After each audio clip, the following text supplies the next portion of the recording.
नमस्कार दोस्तों, स्वागत है आप सभी का एक बार फिर से मेरे एबी धार्मिक टीवी चैनल में। तो आज मैं आपके लिए लेकर आई हूँ पितृपक्ष 15 दिन के ही क्यों होते हैं, जाने इसमें तर्पण का महत्व और लाभ। पितृपक्ष पितरों को समर्पित है। इस दौरान पितरों की आत्मा की शांति के लिए पितृपक्ष पितरों को समर्पित है। इस दौरान पितरों की आत्मा की शांति के लिए श्राद्ध किया जाता है। पंचांग के अनुसार पितृपक्ष की शुरुआत भाद्रपद माह की पूर्णिमा तिथि से होती है और आश्विन माह के कृष्ण पक्ष की अमावस्या तिथि पर इसका समापन होता है। पितृपक्ष यानी श्राद्ध का हिंदू धर्म में विशेष महत्व होता है। पितृपक्ष में मांगलिक कार्य नहीं होते हैं। क्यों खास है पितृपक्ष, आइए जानते हैं। पितृपक्ष के दौरान पूर्वजों को श्रद्धा पूर्वक याद करके उनका श्राद्ध कर्म किया जाता है। पितृपक्ष में पितरों को तर्पण देने और श्राद्ध कर्म करने से उनको मोक्ष की प्राप्ति होती है। इस दौरान न केवल पितरों की मुक्ति के लिए श्राद्ध किया जाता है, बल्कि उनके प्रति अपना सम्मान प्रकट करने के लिए भी किया जाता है। पितृपक्ष में श्रद्धा पूर्वक अपने पूर्वजों को जल देने का विधान है।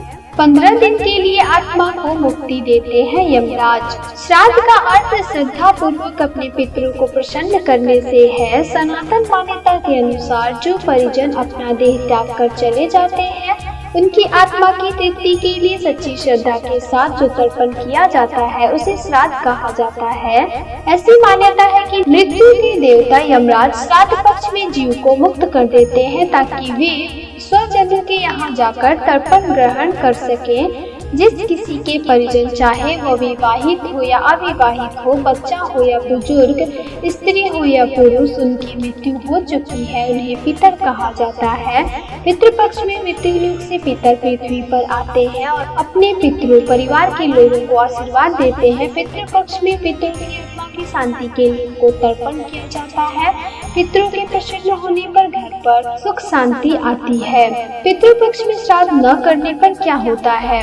पितृपक्ष में हर साल पितरों के निमित्त पिंडदान, तर्पण और हवन आदि किया जाता है। सभी लोग अपने अपने पूर्वजों की मृत्यु तिथि के अनुसार उनका श्राद्ध करते हैं। माना जाता है कि जो लोग पितृपक्ष में पितरों का तर्पण नहीं करते, उन्हें पितृदोष लगता है। श्राद्ध करने से उनकी आत्मा को तृप्ति और शांति मिलती है। वे आपा प्रसन्न होकर पूरे परिवार को आशीर्वाद देते हैं। हर साल लोग अपने पितरों की आत्मा की शांति के लिए जाकर पिंडदान करते हैं। हमारे शरीर में वास करती हैं 3 पीढ़ियाँ। श्राद्ध करने वालों को यह भी जानकारी होनी चाहिए कि 3 पीढ़ियाँ हमारे शरीर में अप्रत्यक्ष रूप में वास करती हैं। हमारे माता पिता, दादा दादी, परदादा परदादी, वृद्ध परदादा वृद्ध परदादी, इन 3 सूक्ष्म प्राणियों का शरीर हमारे शरीर में रहता है और हमारा अधिकार 3 पीढ़ियों तक रहता है।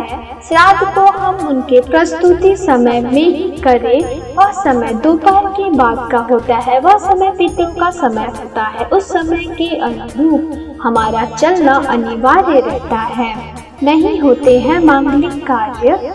पितरों को समर्पित इन दिनों में हर दिन उनके लिए खाना निकाला जाता है। इसके साथ ही उनकी तिथि पर ब्राह्मणों को भोज कराया जाता है। इन 15 दिनों में कोई शुभ कार्य जैसे गृह प्रवेश, कांछेदन, मुंडन, शादी विवाह नहीं कराए जाते। इसके साथ ही इन दिनों में न कोई नया कपड़ा खरीदा जाता है और न ही पहना जाता है। पितृपक्ष में लोग अपने पितरों के तर्पण के लिए पिंडदान हवन भी कराते हैं। शास्त्रों में श्राद्ध का महत्व। गरुड़ पुराण के अनुसार पितृ पूजन से संतुष्ट होकर पितर मनुष्यों के लिए आयु, पुत्र, यश, स्वर्ग, कीर्ति, पुष्टि, बल, वैभव, पशु, सुख, धन और धान्य देते हैं। मार्कंडेय पुराण के अनुसार श्राद्ध से तृप्त होकर पितृगण श्राद्धकर्ता को दीर्घायु, संतति, धन, विद्या, सुख, राज्य, स्वर्ग और मोक्ष प्रदान करते हैं। ब्रह्म पुराण के अनुसार जो व्यक्ति शाक के द्वारा भी श्रद्धा भक्ति से श्राद्ध करता है, उसके कुल में कोई भी दुखी नहीं होता। देव स्मृति के अनुसार श्राद्ध की इच्छा करने वाला प्राणी निरोगी, स्वस्थ, दीर्घायु, योग्य संतति वाला, धनी तथा धनोपार्जक होता है। श्राद्ध करने वाला मनुष्य विविध शुभ लोकों और पूर्ण लक्ष्मी की प्राप्ति करता है। श्राद्ध का विधान। हिंदू शास्त्रों के अनुसार मृत्यु होने पर मनुष्य की जीवात्मा चंद्रलोक की तरफ जाती है और ऊंची उठकर पितृलोक में पहुंचती है।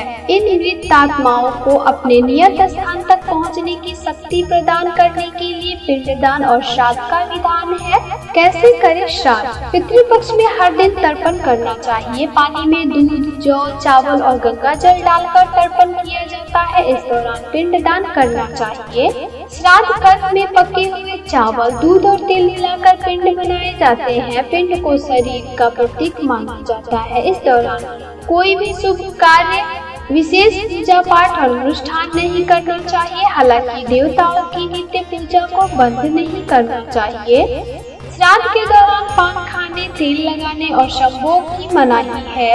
इस दौरान रंगीन फूलों का इस्तेमाल भी वर्जित है। पितृपक्ष में चना, मसूर, बैगन, हींग, सलजम, मांस, लहसुन, प्याज और काला नमक भी नहीं खाया जाता है। इस दौरान कई लोग नए वस्त्र, नया भवन, गहने या अन्य कीमती सामान नहीं खरीदते हैं। तो दोस्तों, आशा करती हूँ आपको मेरे द्वारा दी गई जानकारी बेहद पसंद आई होगी। मैं आपसे फिर मिलूंगी अपने अगले वीडियो में। तब तक के लिए धन्यवाद।